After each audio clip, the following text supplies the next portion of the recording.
Hello, everyone. Here later what happened on the last hour of Monday Night Raw, April the 21st, 2025. Yep, the last hour actually went 3 hours instead of 2 hours, 20 minutes, something like they usually do.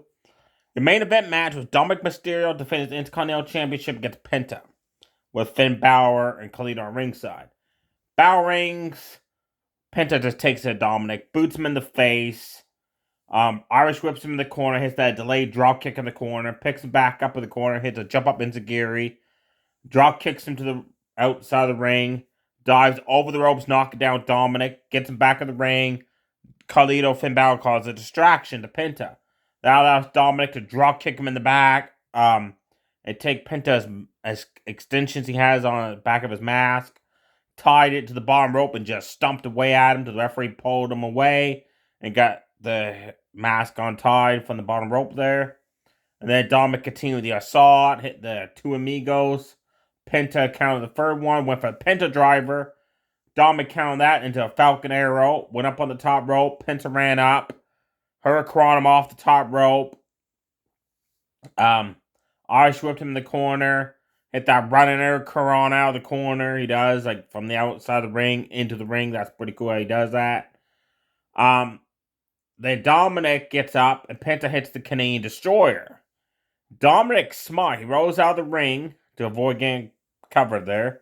And might lose his Intercontinental title. So Penta goes out of the ring, grabs hold of Dominic, gets him back of the ring, gets up.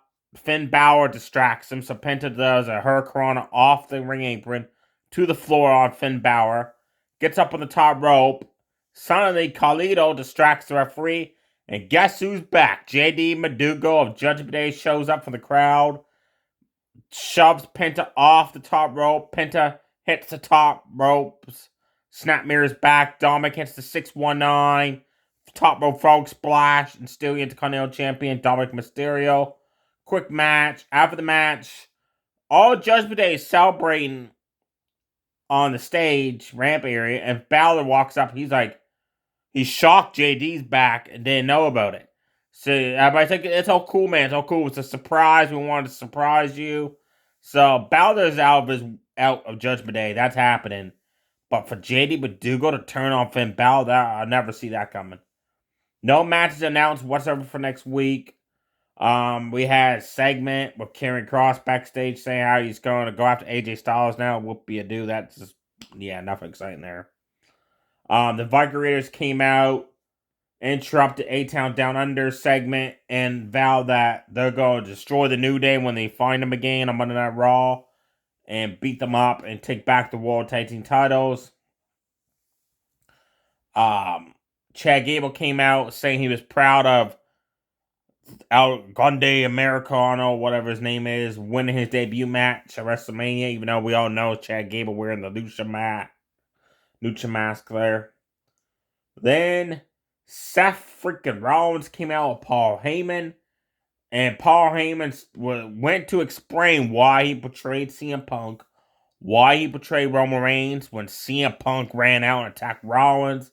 They brawled, Punk just taking it to Rollins until Rollins raked the eyes of CM Punk, delivered one hell of a curb stomp, kicked him out of the ring, and then Roman Reigns music hit.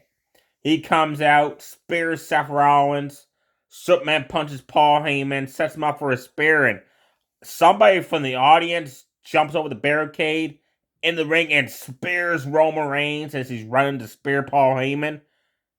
Takes off the hood, and guess who it is? Braun Breaker, folks. Braun Breaker has allied himself with Seth Rollins and Paul Heyman. I never saw that coming at all. That's a shocker. That explains why he wasn't fighting Dominic for the Intercontinental title. He's going up to bigger and better fames. And Seth Rollins said, always a plan B. That's what Triple H said way back when the Shield disassembled in 2015 when he came out Randy Orton. That's when Batista left the company again because he wasn't getting the respect he deserved. And he says always a plan B, and then Rollins portrayed the Shield. So I love how Seth said that. So basically, he knew Punk would attack. He knew Roman Reigns was going to attack. So he had backup, and it's Braun Breaker.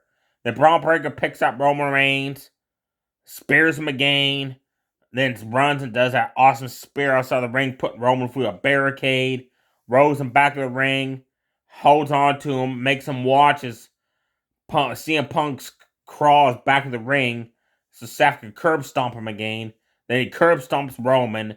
Paul Heyman holds both the hands up.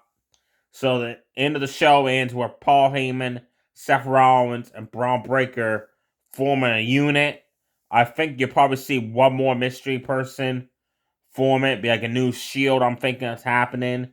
But man, that spear Braun Breaker hit Roman with, and Roman was going to spear Heyman. Like, just the way he intercepted it was awesome. That guy's one badass dude.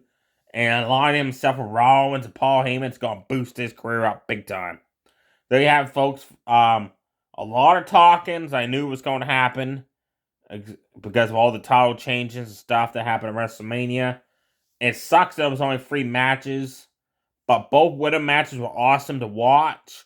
Dominic and Penta's match was too short, but usually they have like 5 matches or 4 on Raw, but 3. You could have cut back on some, segments there.